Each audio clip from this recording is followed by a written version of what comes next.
Hello guys, welcome to my YouTube channel. So as you know, in last video we have discussed some interview question of Power BI. So in this video also we are gonna discuss some more question of Power BI for data analyst interview. And this series is especially for the fresher. So let's start. So we have first question, that is how can you create interactive charts and dashboard to facilitate exploratory data analysis. So interactive charts and dashboard allow user to manipulate and explore data on their own. जितने हम अपने charts को और dashboard को interactive रखेंगे उतना क्या होगा, जो हमारे यूजर्स होंगे एक्सप्लोर कर पाएंगे हमारे डाटा को.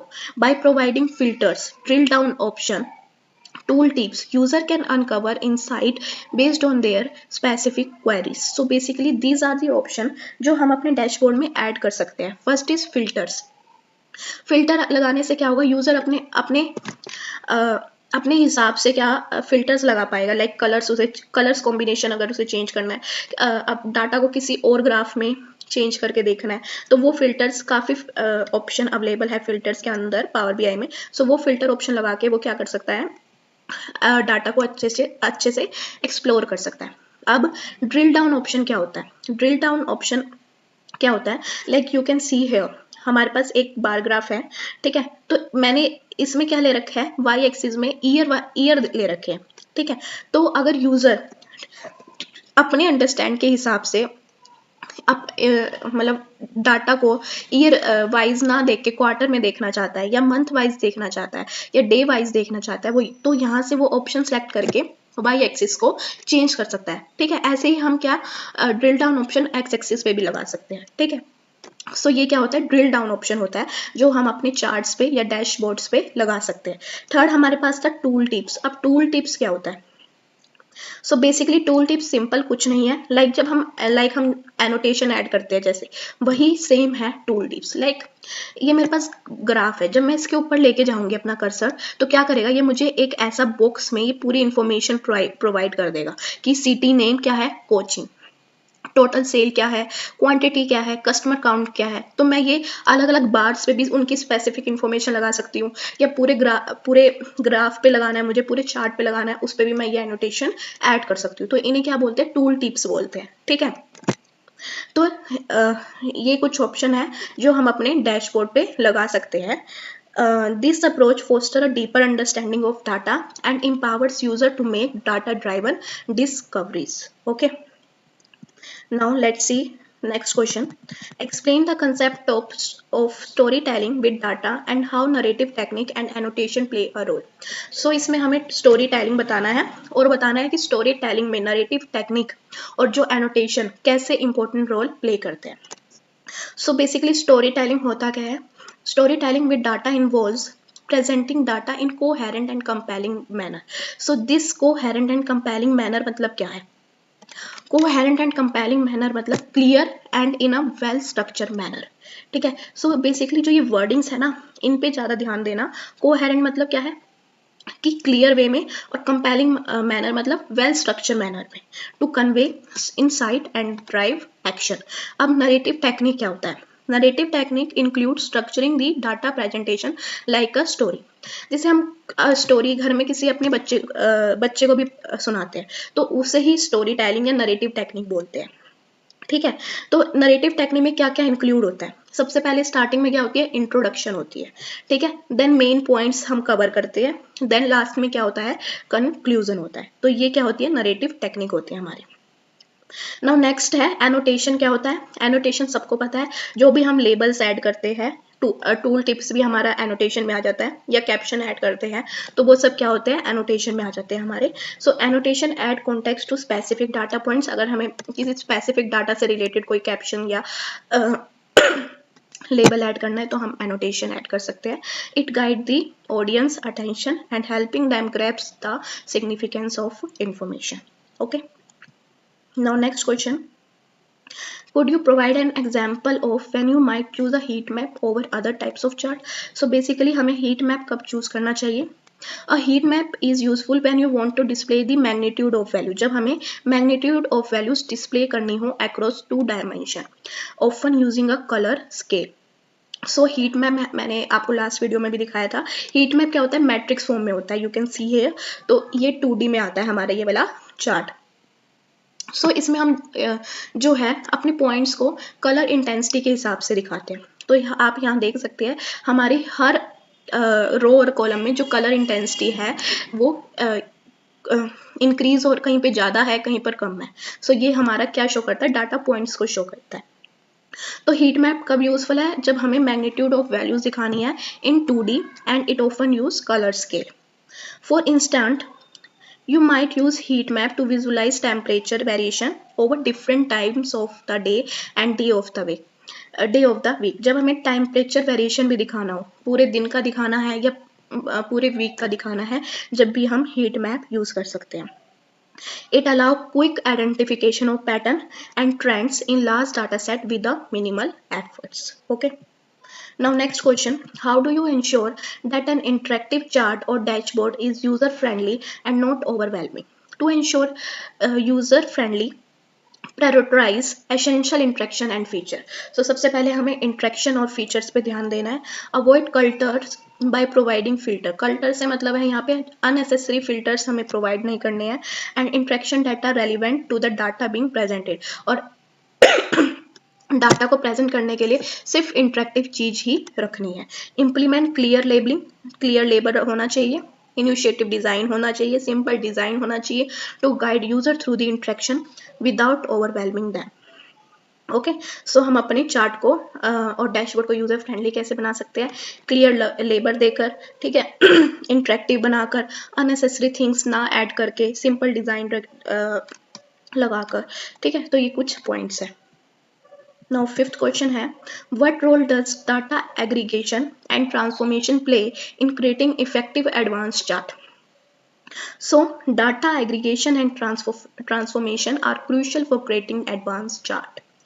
Aggregation simplify complex data set, making them more suitable for visualization. So aggregation हमें क्या, जैसे एग्रीगेशन से क्या होता है, हम अपने डाटा सेट को, लार्ज डाटा सेट को मॉडिफाई कर पाते हैं कंडीशंस लगा के, ठीक है। लाइक मुझे अगर सिर्फ वही डाटा चाहिए जो 50 से लेस हो, ठीक है, या इतने से लार्जर हो, तो ये कुछ कंडीशन होती है, या मुझे किसी भी दो डाटा सेट को कंबाइन करना है, ठीक है, तो ये कुछ कंडीशन होती है जिससे लगा के मैं क्या कर सकती हूँ, अपने डाटा को और सिंपल वे में विजुलाइज कर सकती हूँ। ये क्या होता है, एग्रीगेशन प्रोसेस होता है।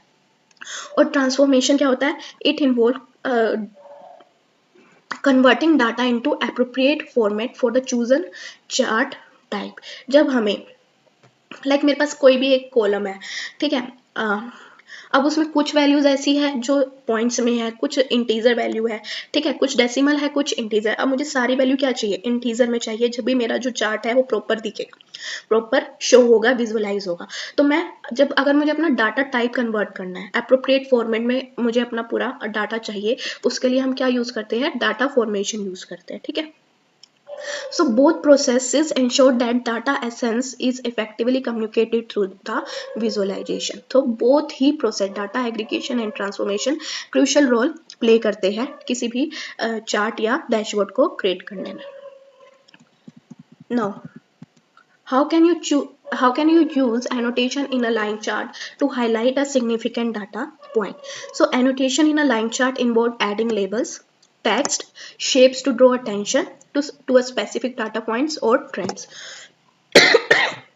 सॉरी, सो एनोटेशन हम कैसे ऐड कर सकते हैं, लेबल्स ऐड कर सकते हैं, कोई टैग्स ऐड कर सकते हैं, या हमारे पास शेप्स होते हैं, लाइक सर्कल होता है, ट्रायंगल, उनके अंदर हमें कुछ ड्रॉ करना है या उनके अंदर हमें स्पेसिफिक पॉइंट्स लिखने हैं, तो ऐसे हम एनोटेशन ऐड कर सकते हैं।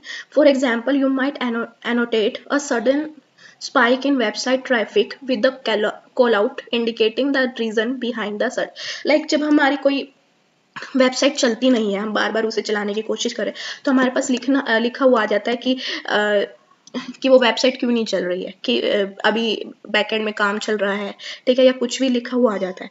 तो अगर हमें ऐसी एनोटेशन ऐड करनी है, जब भी हम मतलब एनोटेशन यूज करते हैं, जब उस टाइम पे भी हम एनोटेशन क्या है यूज करते हैं, वहां पे लगा देते हैं कि ऐसी प्रॉब्लम आए तो जब भी वो एनोटेशन हमें शो होने लग जाएगा। Annotation provide context and aid in understanding the significance of data. Annotation से हम अपने डाटा को, कॉन्टेक्स्ट को अच्छे से अंडरस्टैंड कर सकते हैं। नेक्स्ट है, can you explain the importance of understanding customer behaviour and preferences through website data. So understanding customer behavior and preferences through website data is crucial. So basically हम जो हमने अपना कोई भी हमारी वेबसाइट जो लॉन्च है उसके थ्रू हम अपने कस्टमर के बिहेवियर को, कि वो रेटिंग क्या दे रहा है, कितना वो हमारे वेबसाइट पे आ रहा है, कितने प्रोडक्ट्स को खरीद रहा है, तो हम उनको कैसे प्रेफरेंस दे सकते हैं, वो कैसे अंडरस्टैंड कर सकते हैं। सो ये बहुत क्रूशियल है अगर हमें अपना बिजनेस रन करना है। So because it allow business to gain insight into how user interact with their website. इससे हमें पता लगता है कि कितने यूजर हमारे वेबसाइट से इंटरेक्ट हो रहे हैं। Like this information help in tailoring the user experience, optimizing website design and creating targeting marketing strategy. तो इससे हम क्या क्या देखते हैं कि यूजर क्या क्या एक्सपीरियंस कर पा रहा है हमारी वेबसाइट से, ठीक है, कितना लोगों को हमारे वेबसाइट का डिज़ाइन पसंद आ रहा है, और आगे फ्यूचर में क्या मार्केट स्ट्रेटजी है जो हमें टारगेट करनी है जिससे हमारी सेल इंक्रीज हो, ठीक है। So by analysing data such as page view, clicking through rates and navigating pattern, business can make informed decision to enhance user satisfaction and drive conversions. तो basically ये कुछ points हैं, हमें क्या क्या एनालाइज करना है। सबसे पहले पेज व्यूज, कि कितने पेज हमारे व्यू हुए हैं, कितने रेटिंग्स आई है, ठीक है, कितने एंड द नेविगेशन पैटर्न, कितने लोगों ने नेविगेट करके मतलब एक्सप्लोर करने की हमारे वेबसाइट को कोशिश की है। Business can make inform decision too, तो ये सब इंफॉर्मेशन से हम क्या कर सकते हैं, अपने वेबसाइट की रेटिंग या उसका मार्केटिंग स्ट्रेटजी फ्यूचर में बना सकते हैं। So next question, this is the important question we have, that is what are some key performance indicator। की परफॉर्मेंस इंडिकेटर से मतलब है हमारा KPI, शॉर्ट फॉर्म में से बोलते हैं KPI, तो इसकी फुल फॉर्म भी पूछ लेते हैं। That is key performance indicator that are essential for tracking the performance of e commerce business. So it includes conversion rate, conversion rate से मतलब है percentage of visitor who make a purchase, वही same जो अभी हमने last question में किया। हम इसमें क्या क्या इंक्लूड होता है कि कितने विजिटर हमारे वेबसाइट पे आके उन्होंने हमारे प्रोडक्ट को परचेज किया है, एवरेज ऑर्डर वैल्यू कितनी है, ठीक है, कस्टमर लाइफ टाइम कितनी है, total value customer bring over the relationship with the business. Like क्या होता है, कई बार कोई कस्टमर है सिर्फ एक ही बार प्रोडक्ट करता है, कई बार उसे पसंद आ जाता है तो वो महीने में 2-3 बार उसकी सेल बढ़ जाती है। तो ये सब देखते हैं हम यूजिंग KPI। तो ये सब परफॉर्मेंस किस में आती है, KPI में आती है। This KPI provide insight into revenue generation, customer behaviour and overall business profitability, कि हमारा बिजनेस क्या क्या प्रॉफिट कर रहा है। तो ये सब हमारे KPI के अंदर आता है।